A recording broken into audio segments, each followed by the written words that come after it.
August 16, scripture natin sa araw na ito ay galing sa Hebrews chapter 10 verse 14.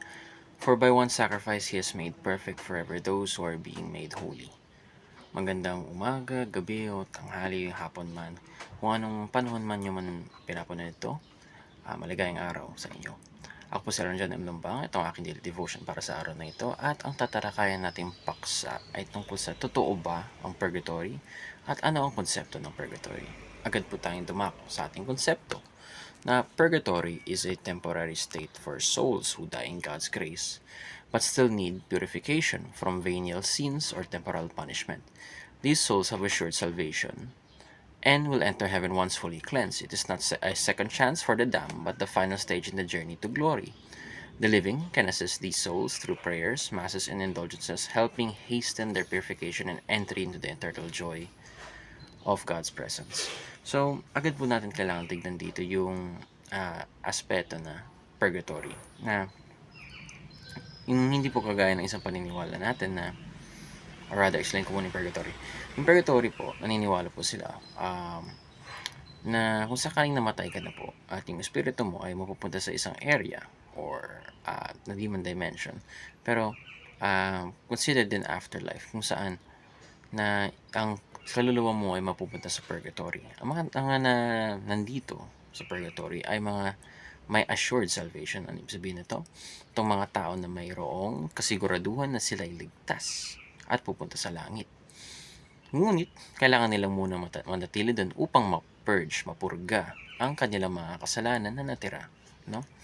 Sunod po doon, hindi po ito second chance po sa mga sinners na bigla na lang mapapurge lahat ng kasalanan sila. Kasi pag na-purge lahat ng kasalanan ng isang makasalanan na tao na hindi naniwala kay Kristo, pupunta sila ng langit. Hindi po ganun yan. Itong paniniwala nito ay sila diretso po sa impyerno. Ngunit ang mga nasa purgatory po ay mag-ano po doon, mananatili po muna po doon at eventually aakyat din po sa langit. And depende po itong paniniwala kung gusto niyo paniwalaan, pero madalas pero para sa akin din po, naniniwala din ako sa kung ano pinaniwala ni Pastor Russell Ocampo na kung hindi po ito nakalagay sa Biblia, hindi mas mabuti pang wag nating i-entertain yung thought. Pero kung naniniwala po kayo na totoo ito, that's you, regardless. I have to respect. Siyempre, lahat po tayo have to respect our own beliefs. Kung sa ganun. As long as it does not affect, no, pinaka main doctrines na pinaniniwalaan natin, na yung pinananampalatayaan natin, tuloy lang. At sa ganun, naniniwala ako na pag namatay tayo, eventually, we're in a state, pero not in the state na sabihin natin purgatory, ngunit we are in a state na kung saan mabubuhay tayo ulit at magkakaroon tayo ng katawan kagaya ni Yesu Kristo at mapupunta tayo sa langit during the second coming. That's mine. At sunod po, the living can assist these souls through prayer, masses, and indulgences. Kaya makikita natin minsan na parang pinagdadasalan pa natin yung mga patay, yung mga sabihin na sumakabilang buhay na madalas yung prayer dapat gumagana lang po ito sa tuwing buhay ka at sa mundong ito. Kasi dun mo lang kailangan, at this point, kasi medyo disconnected tayo kay God, kaya natin mag-communicate, ngunit di natin kaya siyang kausapin kagaya noon na parang face to face. At sunod po doon, yung ayon sa aking naiintindihan. At the Bible teaches, or rather ating mga katuruan, una, Christ's purification is enough. Pangalawa, Christ's purification is for all time. And 3, Christ's purification is received by faith.